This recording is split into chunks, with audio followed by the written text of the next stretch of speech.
Hey guys, welcome back to Gideon Stuff. Today, we've got a little bit of an adventure video. I've been having a lot of fun making these videos recently, and today is kind of a special one. So I came home for a weekend, visit my folks. It's been a long time since I've been in my woods, and while I was here, I decided that I wanted to climb a rock in the area called Pickins. Now that there is Pickins. You can just barely see it through the trees, but that's it right there. Now, what does the name Pickins mean, and how do you even spell it? I don't know. That's gonna be a little bit of a shock, but I really have no idea what that name means. And if you Google, oh look, here's a little cow trail. If you Google Pickins, nothing comes up. Now, the rock climbing in Piedras, which is the area, is pretty well known. A lot of people come out here and do rock climbing. But the name Pickins, I have only ever heard used by locals. Again, I don't know how to spell it. My great-grandmother used to say it kind of like Pickins, and they used to come out here and pick wild raspberries. So maybe it's Pickins? I've heard a couple different things. I don't know. I've never seen it spelled out. I've only ever heard the old timers talking about it. And growing up, that's what I called it. Hey guys, it is Gideon from a few days later. So more on the name of the rock. I went and talked to my parents and my grandparents, and both my grandmother and my mother thought that Pickins Rock was named after a person, and they thought it was spelled P-E-K-K-I-N-S. My grandfather has always called it Pickins, and that's what I've called it for a long time, Pickins, P-E-A-K-E-N-S. And my dad was filling me in on how his grandparents would call it Pickins, P-I-C-K-I-N-S.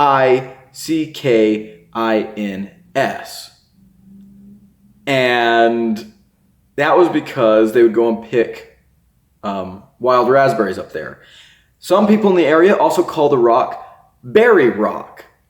And there's a few more names that I forgot to write down and didn't really listen to. Lots of names for this rock have been invented over the years. So yeah, very cool. If you do Google Pickins Rock, not much comes up at all, but more comes up than any other Googling. So I think Pickins is the correct word, and that's what we're going to be going with, because I could find a result for Pickins. I found a clipping of an article that I could not get to the website to. I guess the website does not exist anymore, where it was called Pickins Rock in a newspaper from years and years ago. So Pickins it is. My great grandma was right, so there we go. I did some research into the rock climbing communities in the area, and apparently most of them refer to the rock as Mosaic Rock, which is a cool name, but I'm not going to use it because I gotta stick with the local name. Those are my people. I gotta be on their team. Now, I have climbed Pickins several times. The last time I did it, I think I was 16 or something like that. And there's a few ways to the top. There's the easy way, the moderate way, and then the hard way. The hard way involves ropes and equipment, and you scale up the rock face. The easy way, you come in from the back and basically walk up this slope, and then the moderate way is a little scramble up some crevices and cracks through the side. You kind of zigzag to the top, and that's what we're going to be doing today. All right, so here is a trailhead, and you can see here they just call it TP Rocks. We'll talk a little bit about Piedras here in a second. Peregrine falcons nest up here. I have seen them a few times in this area. We will not disturb them if we run into any. Whee! Here we go. So a little bit of background on Piedras. It is a very, very small little village in northern New Mexico, located at the intersection of US 64 and Highway 285.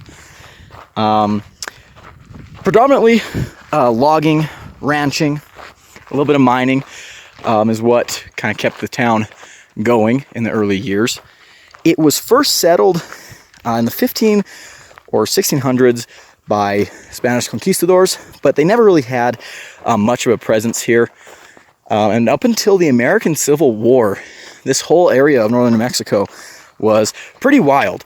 There was the occasional miner, trapper, but most of the people out here were the indigenous people until shortly before and especially right after the American Civil War. And that's actually when my family first came out here. One side of my family, at least. And we have been here ever since. Of course, the name Tres Piedras means 3 rocks, 3 stones, 3 boulders, however you want to translate it.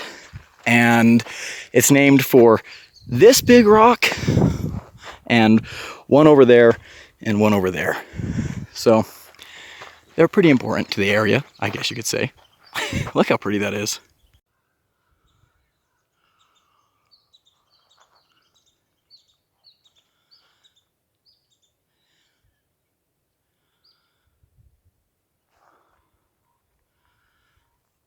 Now, a lot of the residents of Tres Piedras are friends or family of mine, so if you ever find yourself in TP and you break down somewhere, go ahead and find someone, tell them you're Gideon's friend, they'll help you out.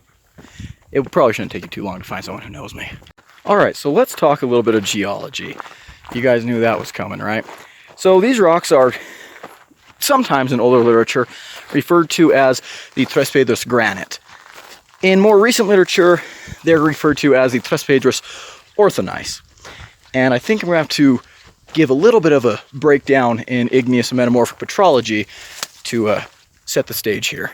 So igneous rocks come in 2 varieties, intrusive and extrusive. Extrusive igneous rocks are also called volcanic rocks, and they are rocks that form when magma erupts onto the surface and cools.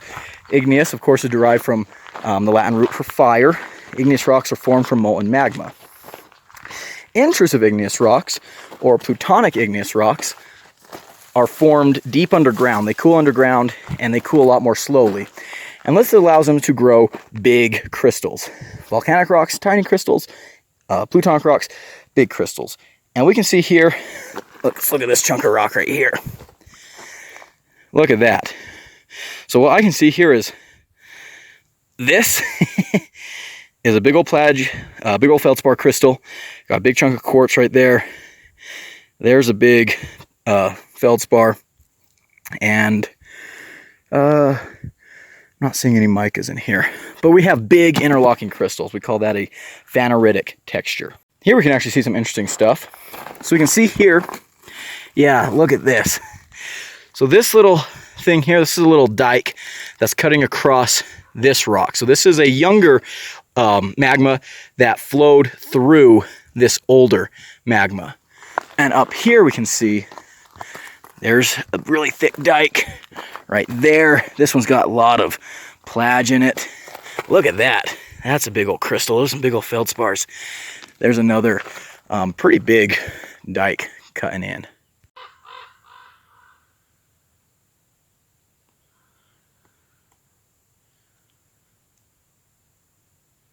Man, that's gorgeous.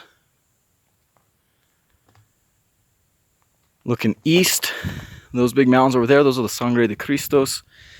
And actually, if I get over here, we'll be able to see Wheeler Peak, which is the highest point in New Mexico, right there.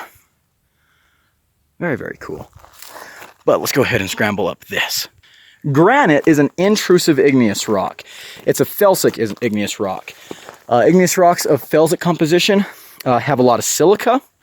They typically have a lot of siderophile elements, such as aluminum. They can have higher concentrations of iron, and they can have, what was I going to say? Sodium. I forgot to say sodium. They typically have a lot of sodium too. So granite is basically the intrusive form of rhyolite. And this rock that we're climbing through right here is definitely very granitic. We've got feldspars, we've got lots of quartz. The mica, we've got a lot of biotite mica out here. So this is a little more of an iron-rich system. Biotite is an iron mica. Not a whole lot of muscovite. And then we can also find magnetite, hematite sometimes, and just iron nodules. So definitely an iron-rich system. All right, here's a great chunk of rock that has eroded off of the, the main Pluton. So let's see what we're looking at here. So number one, big feldspar crystals. There's a really big one right there. There's a big one. They're just all over the place. It looks like we've got a little bit of potassium feldspar and plagioclase in here, which is pretty cool. We got lots of quartz. That's this gray stuff filling in here. It's quartz, and these things here are actually iron nodules. You can see we're sticking to that pretty strongly. So yeah, definitely very iron rich system. All right, so these rocks, they look like granite. They have the same composition as granite. Why not just call them granite? Well, I'll show you. This is why. Now, you may not be able to see immediately what I see, but I'll explain it. See these kind of textures? We call these foliations. All right, now we get to talk about igneous or metamorphic petrology. My bad. So metamorphic rocks are rocks that have been changed on a chemical and or physical level by exposure to intense heat and pressure. And so what we see here with these granitic rocks out here is that they have been exposed to some pressure. They've been compacted, they've been kind of folded or squished, and that's where we get those foliations from. And that is a great segue into why these rocks are actually very, very special. But first,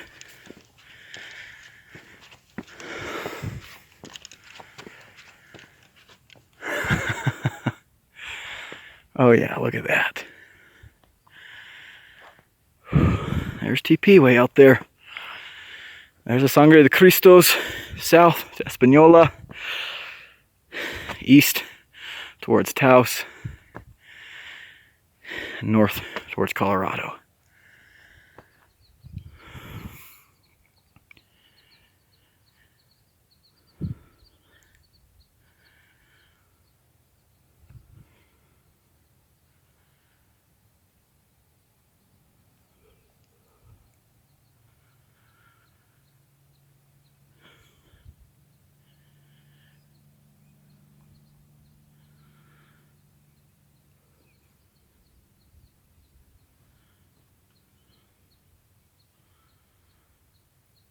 Alright, so why is the Tres Piedras orthogneiss such a cool rock? Or actually, wait a second. We need to talk about what orthogneiss is. This is one of the downsides of talking about science while you're out hiking. This is one of the reasons why geologists keep a field notebook. Write down everything you observe or see when you're in the field, because you're not going to remember it later. When you're out in the field, you're thinking about, I need to keep myself hydrated. I need to keep myself from being injured. I need to enjoy all this beauty around me. And so you're not necessarily thinking like a scientist. And as you can tell here, I am very scatterbrained right now. Oh, another cool thing about Tres Piedras. Let's see here. See that rock right there?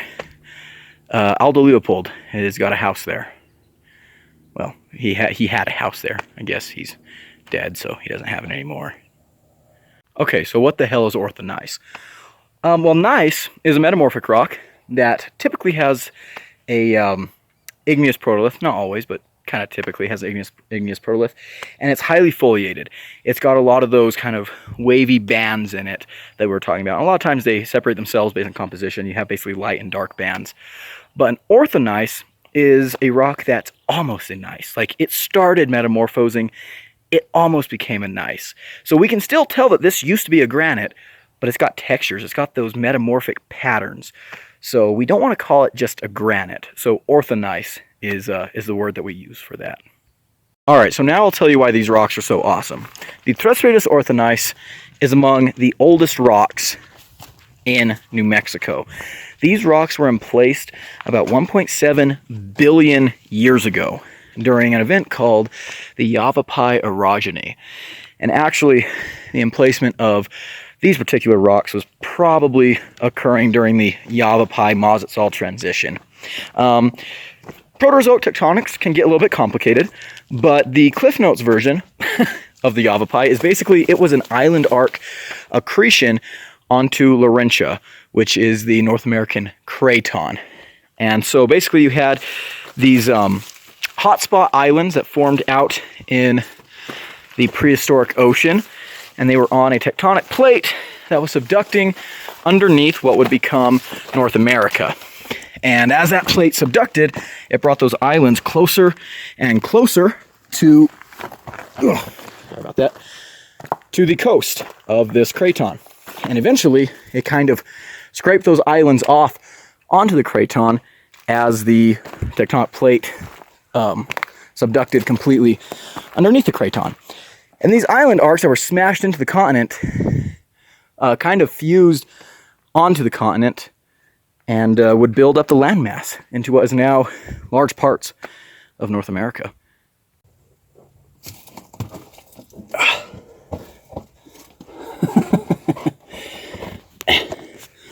Hi guys. You know, sometimes I crawl into places like this, I'm like, ooh, what's that smell? I'm like, oh, it's me and my sweaty ass.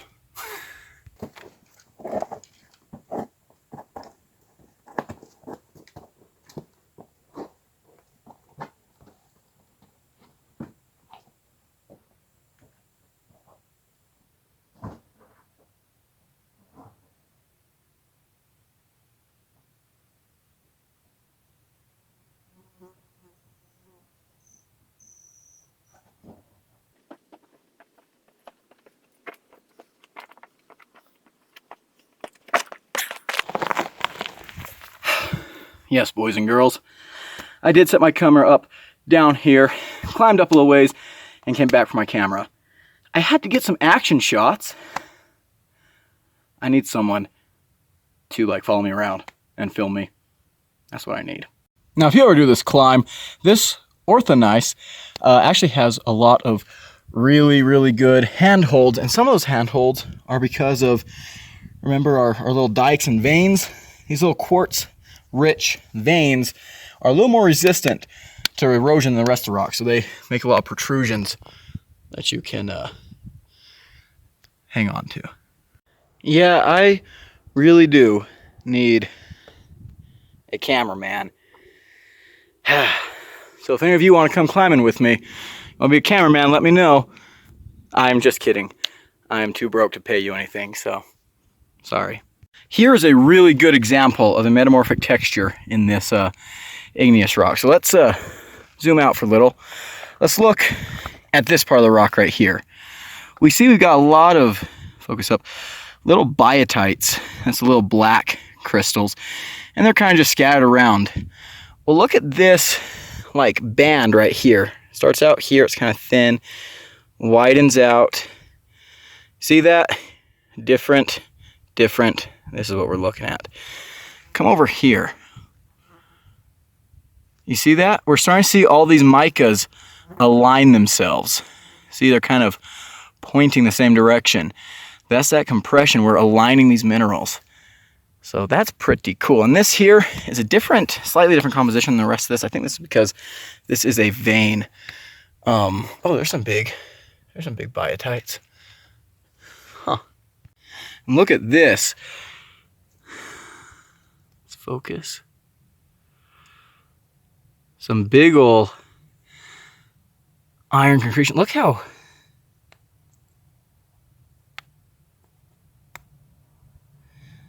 you know, I've done a research out in the San Andres Mountains in southern New Mexico, looking at slightly younger rocks, about 1.6 billion from the Mosetsol orogeny.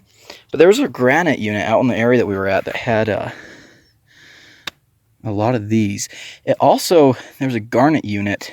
I kind of wonder if this iron was maybe a pseudomorph. And I'm calling them iron concretions just because they could be, you know, hematite. But, interesting. Hey guys, it's video editing Gideon. I want to throw in some clarification. I realize I'm throwing around some words. some vocabulary words without any explanation what they are. One of the ones I threw around was protolith. A protolith is the original rock that a metamorphic rock comes from. So if you have a basalt that is erupted and then later it's buried and metamorphosed, that basalt would be the protolith to the resulting gneiss or whatever came from that basalt. The other thing I threw around was pseudomorph, and the reason I want to insert this right here is, yeah, I'm pretty sure that those, I was calling them iron concretions, I'm pretty sure those are hematite pseudomorphs of garnet.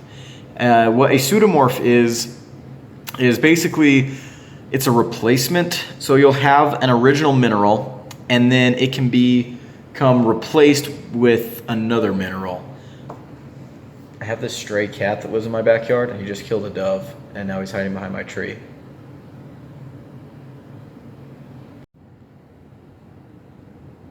I see you, goofball.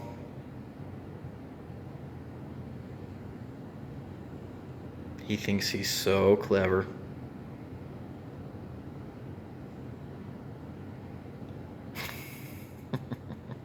Oh my goodness, I get distracted so easily. Anyways, when a mineral is exposed to conditions that it's not comfortable with, minerals are only stable at certain conditions. Sometimes they start to basically come apart. They start to kind of dissolve. We call it dissolution. And they can recrystallize into other minerals that have similar elements. And so sometimes you'll have, like that garnet, we have the shape of the garnet, but it's not garnet anymore, it's hematite. And so garnets are very iron-rich minerals. Hematite is iron oxide. So you have a garnet dissolution that recrystallizes into hematite. Now, I mentioned my research that I was doing in San Andres, and I considered this a possibility. Like I said, when we were there was a garnet granite, and there's also this granite that had all these iron nodules, or concretions as we were calling them, in it. And I first wondered if maybe it was hematite replacing garnet, but I was talking to my partner about that, and they thought that that was unlikely because it's kind of a rare scenario. But that one concretion that I saw on Pickins sure looked an awful lot like a garnet, like an awful lot. It still had like garnet facies. And so I'm wondering if that is what's going on, if we do have garnet dissolution to hematite replacement, and what that can tell us about the petrogenetic history of the rock.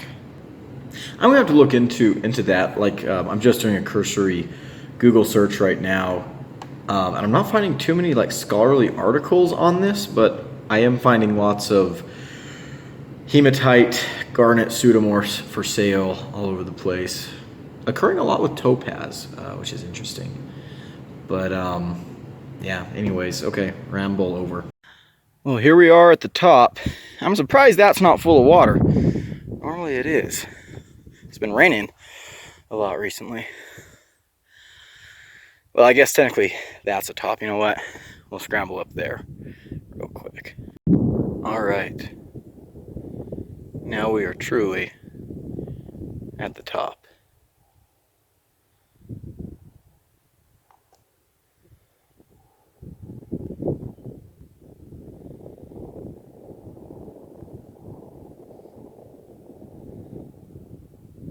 Looking west towards the Tusas Mountains.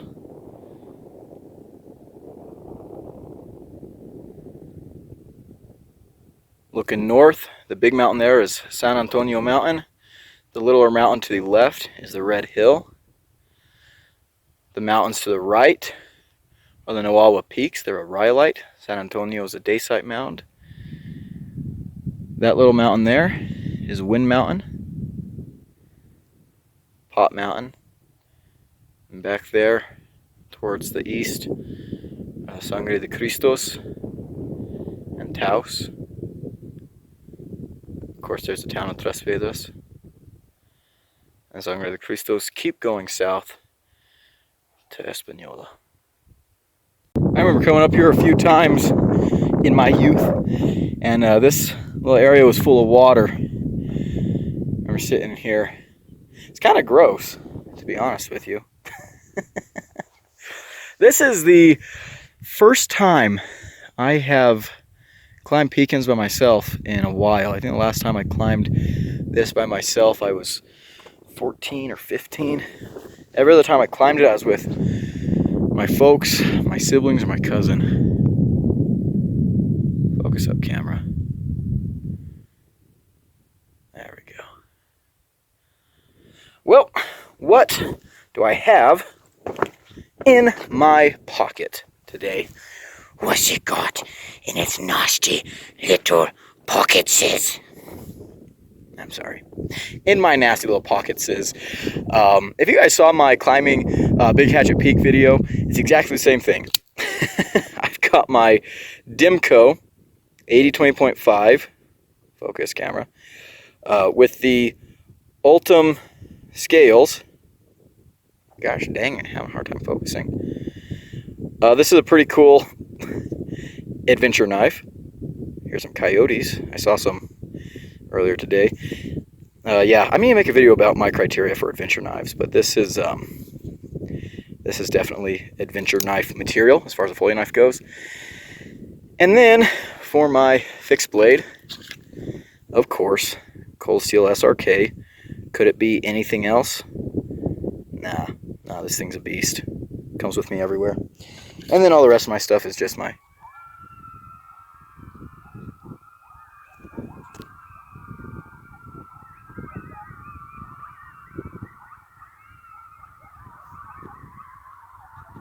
regular gear.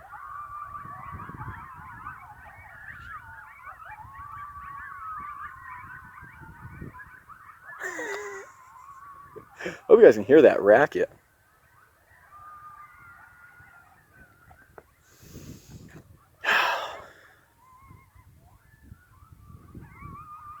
Damn, it's beautiful up here. Them coyotes must have found something they like. Oh, look. There's a rope. One time when I climbed up here with my folks, my hat blew off and went down this way. And I had to climb down and get it from right there. This is kind of sketchy. Man.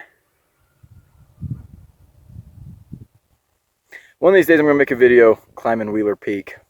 I'm going to let you guys in on a little bit of shame. I have never summited Wheeler Peak. I attempted one time when I was in high school. I made it up to the halfway point and I was going to camp, and a snowstorm blew in. This was in May. A snowstorm blew in out of nowhere and forced me to retreat. And then I've never gone to try it again.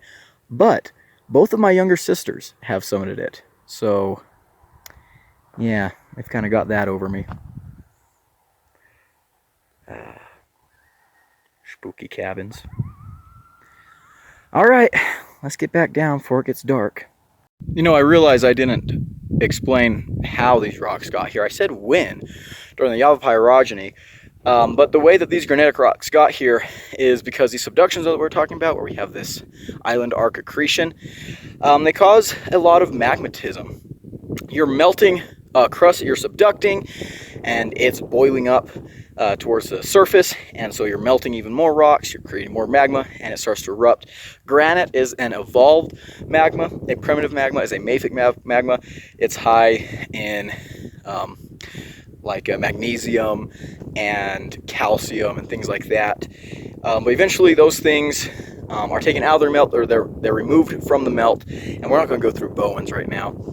Maybe I need to start a separate geology channel where I can talk about this stuff instead of just free spin. And see, my brain doesn't even work up here. Instead of just spouting while I climb a rock. But anyways, the granite is the last composition that gets emplaced or erupted.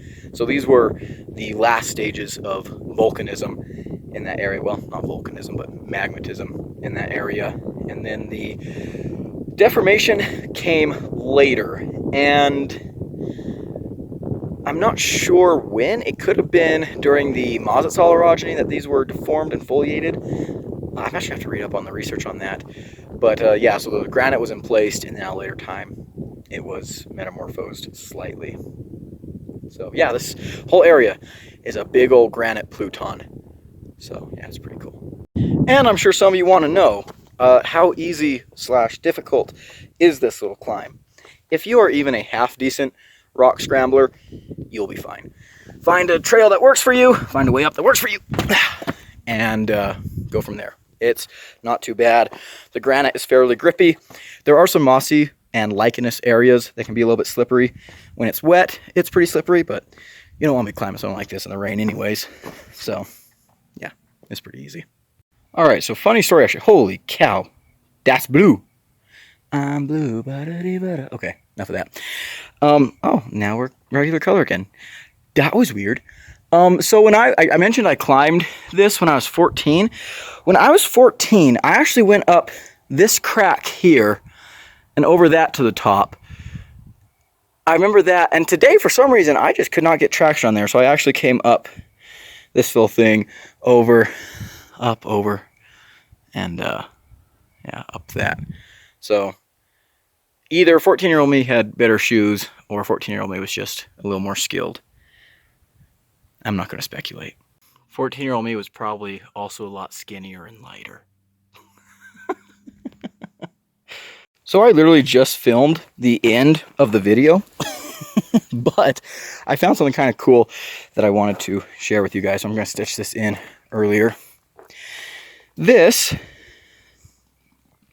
is a very nice plagioclase crystal, and you can't really tell in this light, well, maybe a little bit.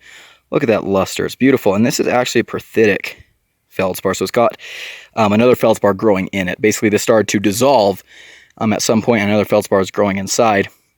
But this is a plagioclase, and because this is a granitic system, this is probably a sodic plage. Plage exists on a scale from calcium-rich to sodium-rich. This is probably a sodium-rich plage crystal.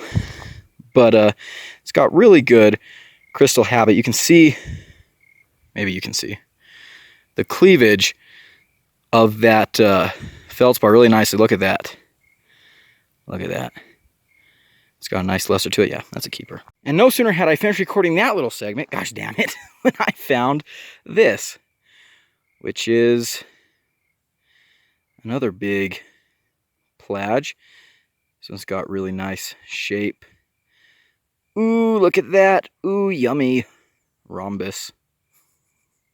Parallelogram, whatever. Yeah, look at that. Also perthitic. Also has really nice luster. That's not coming across camera real well, but that's pretty cool. Well, guys, we are headed back to the truck. It's getting dark. I started this late, so this hike did not take very long at all. I was just doing review cutting before this, so I was taking my sweet time doing other things. And also, holy cow, the parkour shit I do while holding a phone.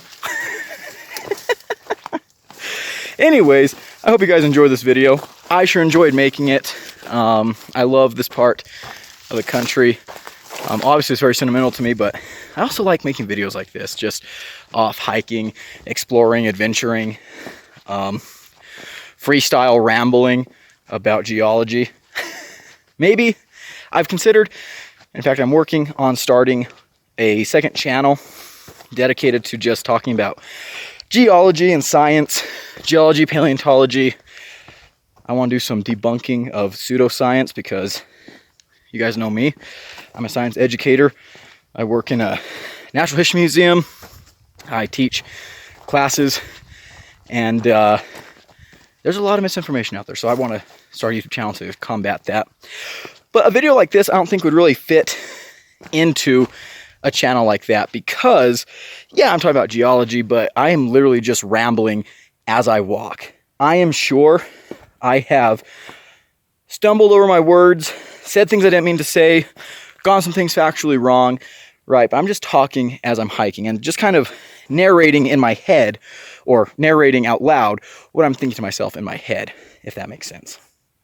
I don't think this would fit on a channel that's dedicated to education, because I'd want to have, scripted videos. I want to go more in depth. I'd want to, treat it like a professional.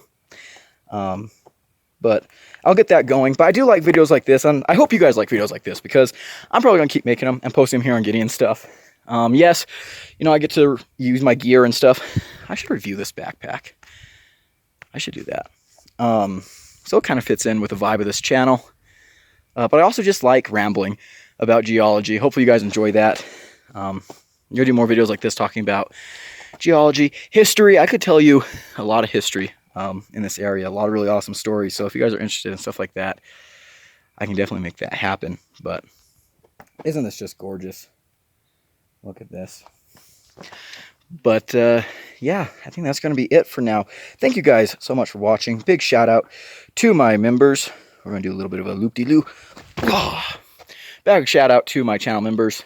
They're right here. I appreciate everything they do. If you want to become a channel member, feel free to join at the button down below. You get access to all kinds of cool stuff. For the rest of you, if you enjoy this video, leave it a like, comment below, and subscribe. I appreciate it. It really helps out the channel. And I've been Gideon. I will see you in the next one. Adios. That was a terrible snap. Adios.